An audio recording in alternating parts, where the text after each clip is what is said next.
കാനഡയിലെ ടൊറന്റോയിൽ രഥയാത്രയ്ക്കിടെ മുട്ടയെറിഞ്ഞ സംഭവത്തിൽ പ്രതിഷേധം അറിയിച്ചിട്ടുണ്ട് ഭാരതം. പ്രവൃത്തി നിന്ദ്യവും സാമൂഹ്യ ഐക്യത്തിനെതിരെ ആണ് എന്നുമാണ് ഭാരതം ചൂണ്ടിക്കാട്ടിയിട്ടുള്ളത്. ഇതിന് പിന്നിൽ പ്രവർത്തിച്ചവർ കൃത്യമായ മറുപടി പറയേണ്ടതാണ്. അവർക്കെതിരെ ശക്തമായ നടപടി സ്വീകരിക്കണമെന്ന് വിദേശകാര്യ മന്ത്രാലയം അറിയിച്ചിട്ടുമുണ്ട്. ഇസ്കോൺ നടത്തിയ രഥയാത്രയ്ക്ക് നേരെയായിരുന്നു ആക്രമണം നടന്നത്. നന്ദൻ, ഇത് സംബന്ധിച്ചുള്ള വിശദാംശങ്ങൾ കൂടി.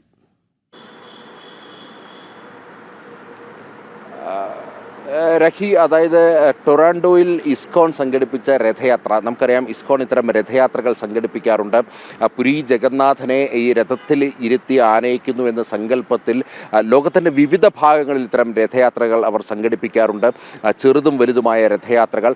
അവർ ഈ ഹരേ രാമ ഹരേ കൃഷ്ണ എന്നുള്ള നാമം ജപിച്ചുകൊണ്ട് ഈ കൃഷ്ണരൂപം ഒരു രഥത്തിൽ വെച്ച് തെരുവിലൂടെ ഈ നാമം ജപിച്ചുകൊണ്ട് ഉരുട്ടുന്നതാണ്, അല്ലെങ്കിൽ ആ രഥം തെളിയിക്കുന്നതാണ് അവരുടെ ഒരു സമ്പ്രദായ രീതി എന്നുള്ളത്. ഇങ്ങനെ ടൊറാൻഡോയിൽ ഇതുമായി ബന്ധപ്പെട്ട രഥയാത്ര ഇസ്കോൺ സംഘടിപ്പിച്ചപ്പോഴാണ് സമീപത്തെ ഫ്ളാറ്റുകളിൽ നിന്നും മുകളിൽ നിന്നും മൊട്ടയേറുണ്ടായത്.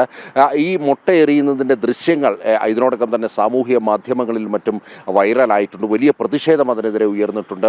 ലോകമെമ്പാടുമുള്ള ഹൈന്ദവ വിശ്വാസികൾ അതിനെതിരെ വലിയ പ്രതിഷേധം ഉയർന്നിട്ടുണ്ട്. സാമൂഹ്യ മാധ്യമങ്ങളിലൊക്കെ തന്നെ വലിയ വ്യൂവേഴ്സ് ആയിട്ടുള്ള ഒരു വീഡിയോ ആണത്. ഇത് കൃത്യമായി വിദേശകാര്യ മന്ത്രാലയത്തിൻ്റെ ശ്രദ്ധയിൽപ്പെട്ടപ്പോൾ തന്നെ വിദേശകാര്യ മന്ത്രാലയം കനേഡിയൻ ഭരണ നേതൃത്വത്തോട് ഇതുമായി ബന്ധപ്പെട്ട കുറ്റക്കാർക്കെതിരെ കർശന നടപടി സ്വീകരിക്കണമെന്ന് ആവശ്യപ്പെട്ടിട്ടുണ്ട്. മാത്രമല്ല, സാമൂഹിക ഐക്യം തകർക്കുന്ന രീതിയിലുള്ള പ്രവർത്തനമാണ് ഈ കുറ്റവാളികൾ നടത്തിയിരിക്കുന്നത് എന്നുള്ളതാണ് ഭാരതത്തിൻ്റെ വിദേശകാര്യ മന്ത്രാലയം ചൂണ്ടിക്കാണിച്ചിരിക്കുന്നത്. അപലപനീയമായിട്ടുള്ള നടപടിയാണ് ഇതുണ്ടായിരിക്കുന്നത് എന്നുള്ളതാണ് ഭാരതത്തിൻ്റെ വിദേശകാര്യ വക്താവ് രൺദീപ് ജയ്സ്വാൾ വ്യക്തമാക്കിയിരിക്കുന്നത്. കർശനമായ നടപടി ആവശ്യപ്പെട്ടുകൊണ്ടാണ് ഇപ്പോൾ വിദേശകാര്യ മന്ത്രാലയം കനേഡിയൻ ഭരണ നേതൃത്വത്തെ സമീപിച്ചിരിക്കുന്നത്.